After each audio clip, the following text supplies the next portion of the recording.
And as we're awaiting President Trump's speech on affordability in eastern Pennsylvania, the first of many planned trips ahead of next year's midterms, we're joined by our panel now, Democratic strategist Lee Neves and former Republican Congressman Chris Gibson. Thank you both very much for joining us here tonight. Congressman Gibson, how has the Trump administration and Republicans in Congress been doing over the past year when it comes to messaging on affordability? Well, I think on messaging, obviously not that effective when you look at the polling. And as to the impact of policies, it depends on who you are. For those that are invested in the market, they've done well and their spending, their consuming is up. But if you're part of the quarter of America that lives paycheck to paycheck, it's harder. So, one thing you can count on with Washington is the leaders in both political parties are going to blame each other. And then, unfortunately, too often what you see is policies that impact the symptoms. Sometimes you have to address both the symptoms and the long-term drivers of issues such as inflation. But it's a shame that we don't actually work together to actually really bring forward policies that in the long run are going to be better for all Americans. Lee, what's your thoughts on that? President Trump is touting that his economic policies will drive the economy in a better place next year, and we could start seeing some progress there. What's your take? This is the same president who, when he was campaigning, said he was going to bring prices down on day one.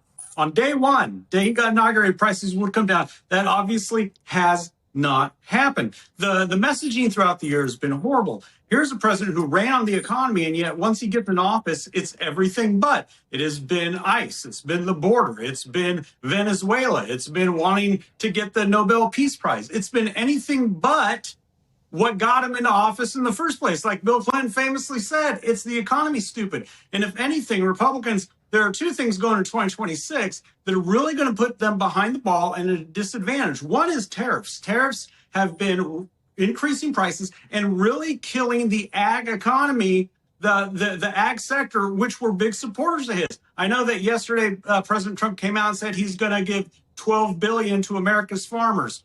There are 2 million farms in America. I was not a math major, but I could do the math. If all 2 million got part of his bailout, that'd be 6,000 per farm. Cut it in half, then that's 12,000 per farm.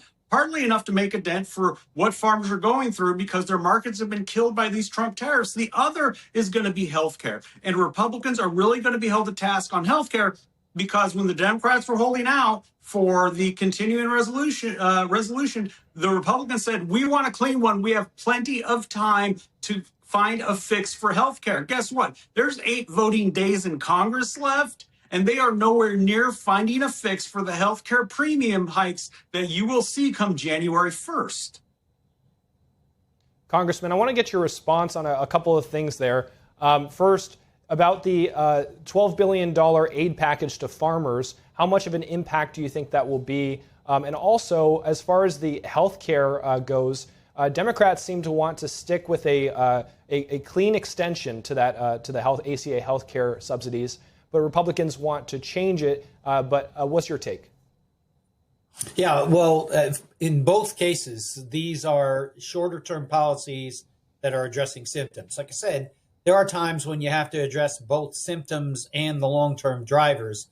So they ought to work together on these things. On the matter of tariffs, I think judgment matters here. I mean, you can't be an independent nation if you can't defend yourself. Part of defending yourself is being able to really manufacture your own national security equipment. So, having some tariffs is something I can support. I want to have fair trade, but frankly, I mean, what we have seen, unfortunately, even if I'm giving the benefit of good intentions here, is by coming forward with tariffs and then pulling them back, putting them back on, pulling them back, overshooting the target in an attempt to get a reaction from the other country. Again, I can understand, perhaps why that is being done, but I can tell you that in the business world, what they're really looking for is predictability and stability. And this has impacted prices. So, I think we have to come to a place where we're making judgments, good judgments. And by the way, by Constitution, that really needs to come from the people and the people's representatives. So president can play a leadership role in articulating what kind of vision that he or she is looking for in a country. But ultimately, according to Article 1, Section 8 of the Constitution, that really needs to come from the people. And as far as the tariffs go, we're seeing lots of money coming in from the tariff revenue, although that Supreme Court case that will ultimately determine if Trump can use those is still pending. But as far as this message on affordability, Lee, what can we expect from the Democrats? We see President Trump, touring the country now. What can we expect from the Democrats who hope to regain control of Congress next year?